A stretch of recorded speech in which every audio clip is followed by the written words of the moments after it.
pero mi asesora de tesis doctoral no se convencía con el enfoque que iba dando, entonces era muy difícil el tema.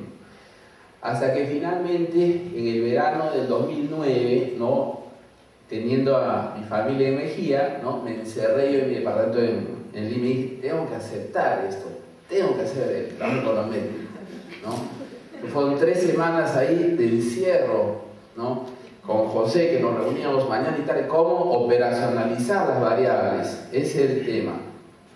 Entonces lo que me ayudó mucho fue descubrir que había una manera bastante estándar de contar el número de partidos. Porque si ustedes van a Google, ¿no?, y ponen number of parties, van a encontrar que hay muchas metodologías de cómo contar el número de partidos. Lo que importa no es el número absoluto, o sea, no es el total de partidos que hay en el Congreso, sino el número efectivo. El número efectivo es el número absoluto ajustado por su participación en los asientos del Congreso. Por ejemplo, si en un país hay 2 partidos en el Congreso, pero un partido tiene 90% de los asientos y el otro tiene 10% de los asientos, no se puede decir que hay 2 partidos en ese país.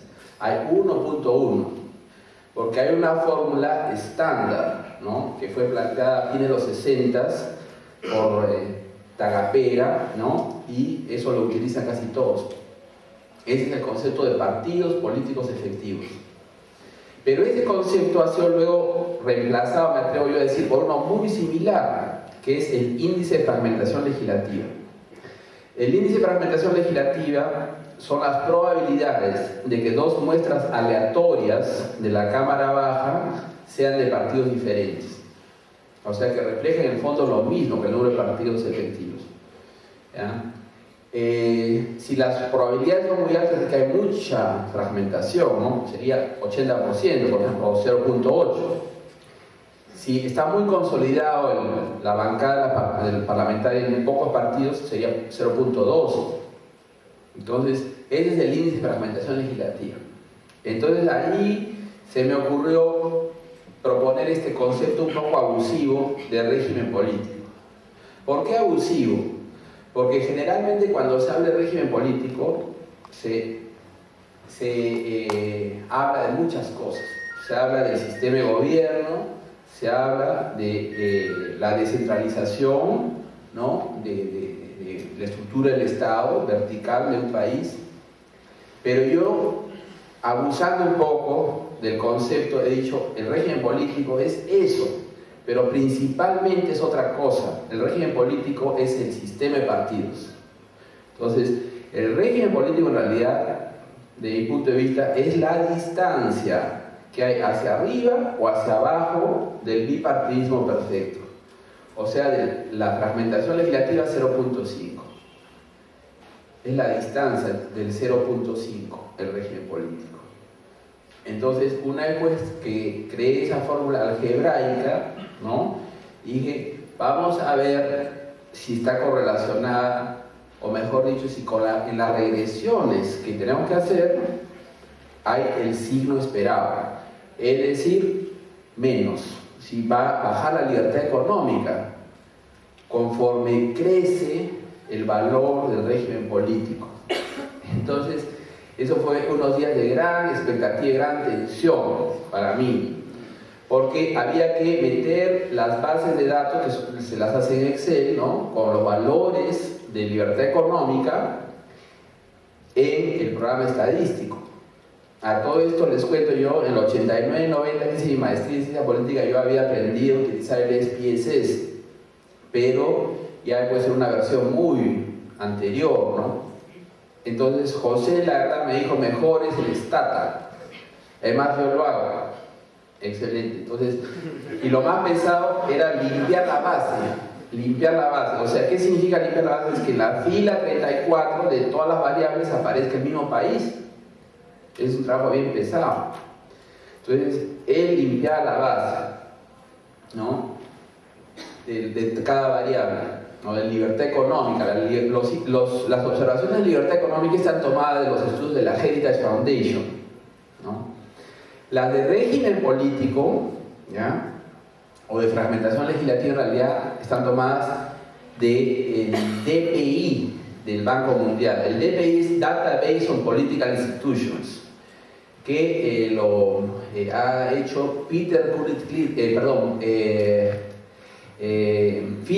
Kiefer. Philip Kiefer es un economista de la Universidad de Maryland, a quien yo tuve el gusto de conocer el año 94 allá. Él trabajaba con Mansur Olson, a quien también tuve el gusto de conocer y conversar varias veces. Fue un gran privilegio para mí conocer personalmente a Olson, y fui alumno de salón yo del maestro de Olson, Thomas Schelling, que después fue premio Nobel de Economía. Schelling no está tanto en el tema de temas políticos, pero Olson sí, ¿no? Olson sí. Y Philip Kiefer ahora trabaja en el Banco Mundial. Él ha hecho el DPI, aunque sobre la base de otra base que hizo un profesor de finanzas de Pensilvania, pero la ha mejorado. Entonces, con estas bases de datos, José limpiaba la base, yo me morí de miedo para ver si funcionaba o no el modelo. Entonces, finalmente, pues, él arrastró la hojita de Excel de una variable y la hojita de Excel de la otra variable, y no salió. No había la relación que esperábamos. Entonces, algo estaba mal. Entonces, pensando, dijimos, obviamente el régimen político tiene que afectar la libertad económica, pero no inmediatamente.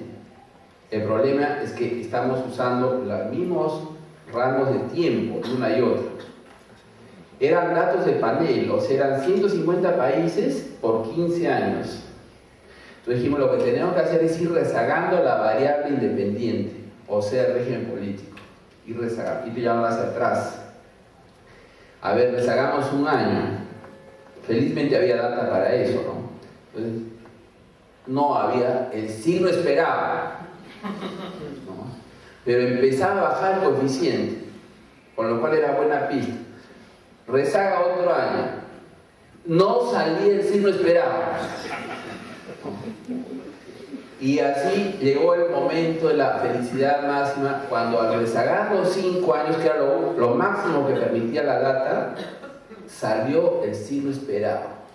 Eureka.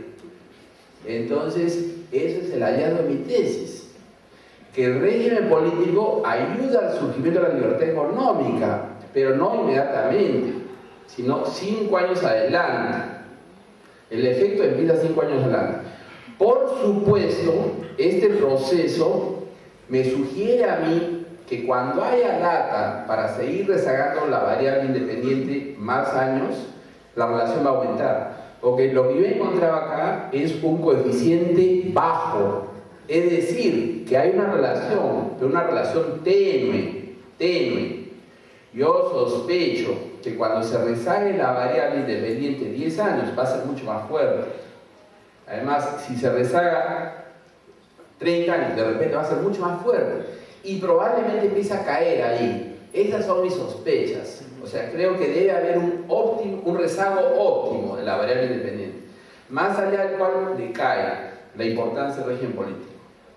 La importancia del régimen político no es inmediata, es mediata. Y con la data disponible vemos que surge a los 5 años, probablemente mayor a los 10 y a los 15, y probablemente decae a los 40. No lo sabemos, sospechamos, hay buenas razones para ello, pero no va a abundar sobre eso. También les quiero decir lo siguiente, el coeficiente que yo encuentro en modelo básico es muy bajo, es tan bajo que uno de los miembros de mi jurado en Buenos Aires me dijo, se podría decir que es un error estadístico. Pero lo que pasa es que ella, ¿no?, que es una matemática, está acostumbrada pues probablemente a trabajar en otras áreas. En los modelos de economía política se suele tener valores así muy bajos. En los trabajos, por ejemplo, que ha mencionado Carlos, de Acemoglu o de Persson y Tabellini, son coeficientes pequeños, bajos, son relaciones muy sutiles. De ninguna manera se puede decir que el régimen político determina la libertad económica, ni que es lo más importante, no. Lo que yo he hecho es añadir otras variables que algunos llamarían de control, otros dirían variables explicativas adicionales a los modelos. Creo que son al final 9, y ha ido mejorando el coeficiente, aumentando el coeficiente. Por ejemplo, la variabilidad del régimen político. No solo es importante tener 2 partidos, sino tenerlos a lo largo del tiempo, tenerlos establemente.